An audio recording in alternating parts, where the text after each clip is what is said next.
Hello, everyone. We're back. I'm George Mossey. I'm here with Heather C. This is part 2, the 90-Day Fiancé podcast. This is episode 10, guys. We are halfway through the season. I don't know if you guys have noticed, but we are really deep in the season.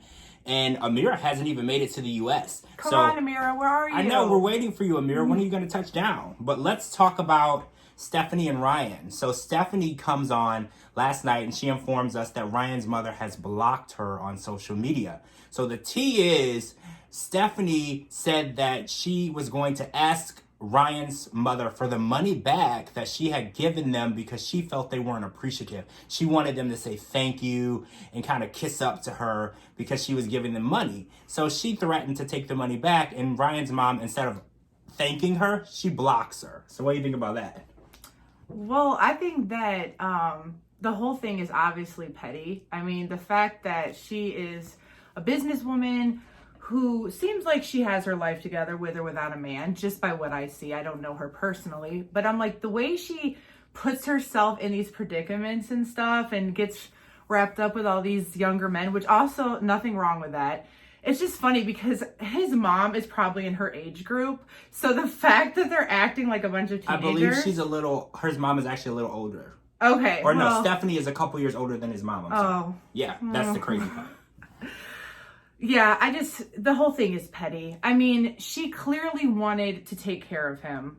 Every scene we see, she plays mama. So, she's in a relationship with him, not his mom, and if, somebody's mom blocked you, okay, but it's not the end of the world.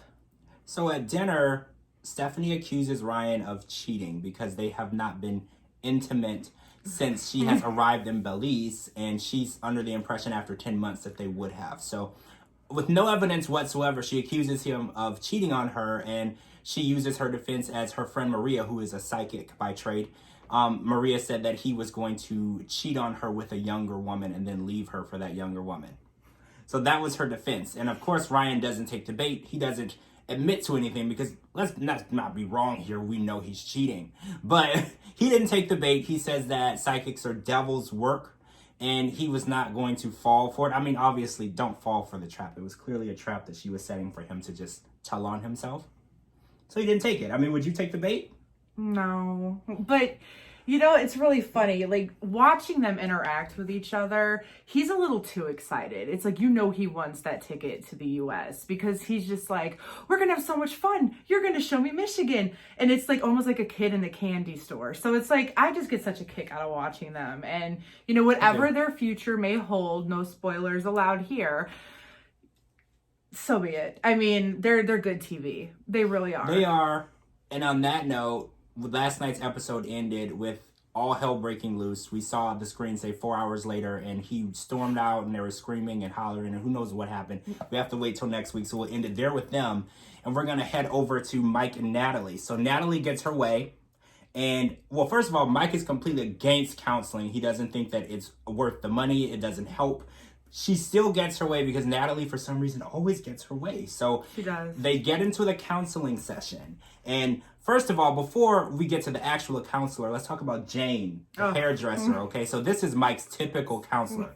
When he goes to get his hair cut, he talks about his relationship issues and things going on in his life. Does he get a 2-for-1 deal, by the way? Like a therapist and a hairdresser at the same time? Well, I wouldn't trust Jane because Jane waited until she found out that things weren't going well to throw in there that he should take her out on a date. She's like, are you ready to take me out now? The second he says it, so awkward. Things at home aren't going well. And I mean, good for you, Jane, for shooting your shot, putting yourself out there, but technically he's not engaged because she threw the ring at him. So I have to take that back. He's not engaged, but he is dating, so it's kind of ballsy. She's at his house.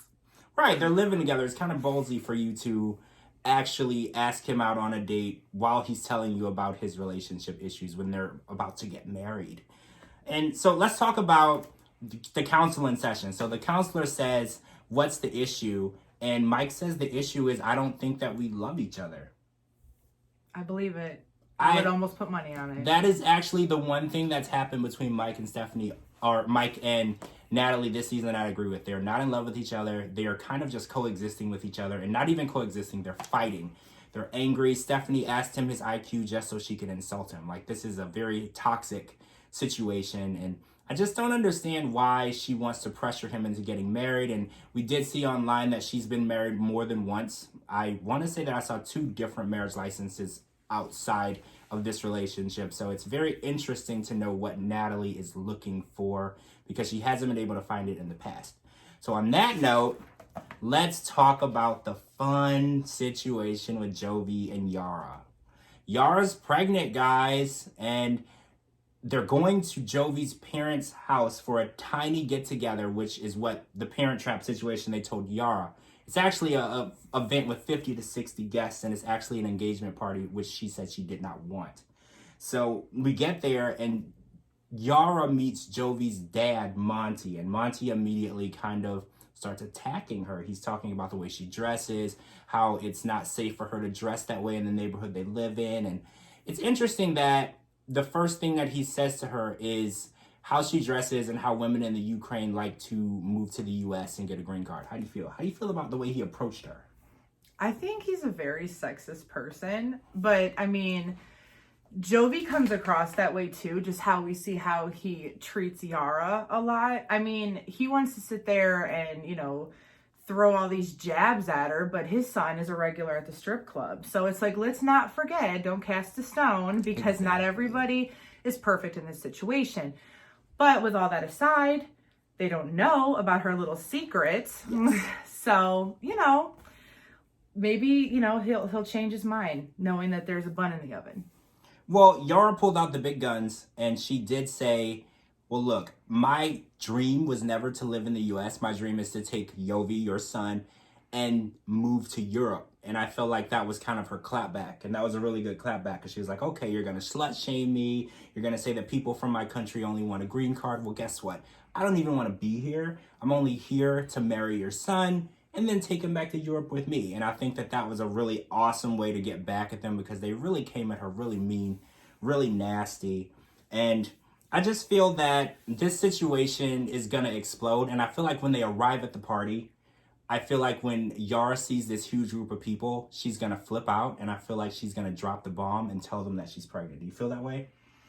I think a woman can only take so much. So she might do it just to be spiteful. I mean, if somebody was shaming me, I would just be like, hey, surprise, to spice things up a bit. Like, how dare you talk to me crazy? She told them no party. They're throwing a party, and everything that she's asked for, it seems like Jovi's mom, Gwen, is doing the opposite, and she's going out of her way to do the opposite. So I just feel like Yara... These parents are something else this season. Oh, gosh. I mean, crazy. Brandon and Julia's situation and Betty, they take the cake this season. They're working on a spinoff, you can tell, because they are crazy. We will watch it. Betty and the Plantation. I can't wait to watch it. All right, guys, that's it. So we saw Jovi and Yara on their way to the party, and there was a huge fight in the Uber. And you guys know that this is an ongoing theme for them. There was a huge fight in the Uber after they left the furniture store.